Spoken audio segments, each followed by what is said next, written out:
ኢትዮጵያ ለዘመናት የቆየባትን የኃይል ስልጣን ሽግግር አዙሪት ሰብራ በምርጫና በዲሞክራሲያዊ ስርዓት ግንባታ አዲስ ምዕራፍ ለመጀመር በሂደት ላይ ትገኛለች። እየተገነባ ባለው የዲሞክራሲ ስርዓት ዜጎች የስልጣን ምንጭ መሆናቸውን በተግባር የሚያሳዩበትም ዋነኛው መንገድ ምርጫ ነው። አንድ ዜጋ የሚሰጠው ነፃ ድምጽ የሀገርን ዕጣ ፈንታ የመወሰን አቅም ያለውና ይህም ግለሰባዊ ነፃነትን፣ ሰብአዊ ክብርን የሚያረጋግጥ ከመሆን ባለፈም ነገን ዛሬ ለመስራት ወሳኝ ምዕራፍ ነው። ቀደም ሲል ስልጣን በደም መፋሰስ ይለወጥ የነበረበትን ታሪክ በመቀየር በውይይትና በህጋዊ መንገድ የሚደረግ ሽግግርን እያዳበረ እንዲሄድም እየታዩ ያሉ ልምምዶች ማሳያ ናቸው። ዲሞክራሲ እንግዲህ ያው በሂደት እየተገነባ የሚመጣ ነው። ነገር ግን የወጣንባቸው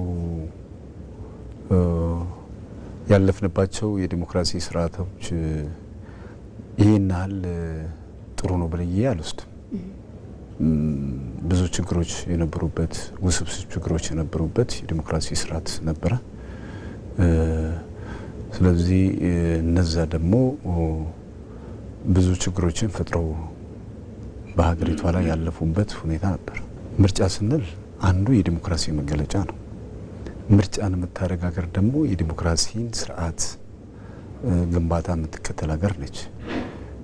ያው ብዙ ነገሮች ለውጦች ታይተውበታል በ2013 ምርጫ እና የሀገራችን የዲሞክራሲ ሂደቱ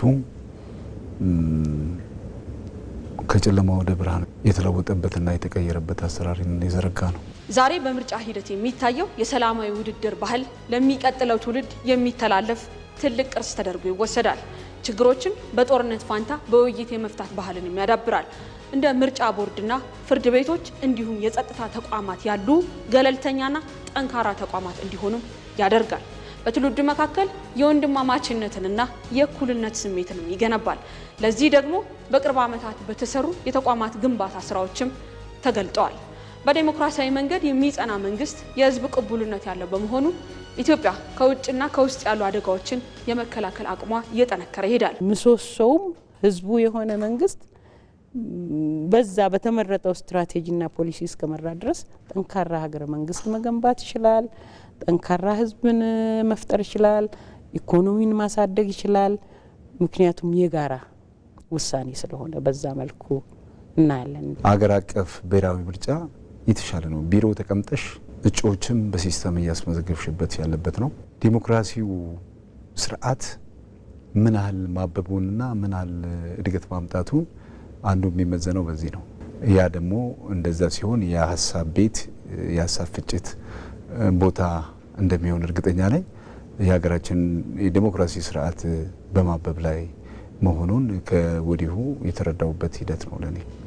ምርጫ የዛሬ ግዴታ ብቻ ሳይሆን የዲሞክራሲ ግንባታ ሂደትን ለማጽናት ለታፈረች ሀገር ግንባታ ወሳኝ መሳሪያ ሆኖ ያገለግላል። ኢትዮጵያም መጪውን ምርጫ በዚህ መንፈስ ሆና ትጠብቃለች።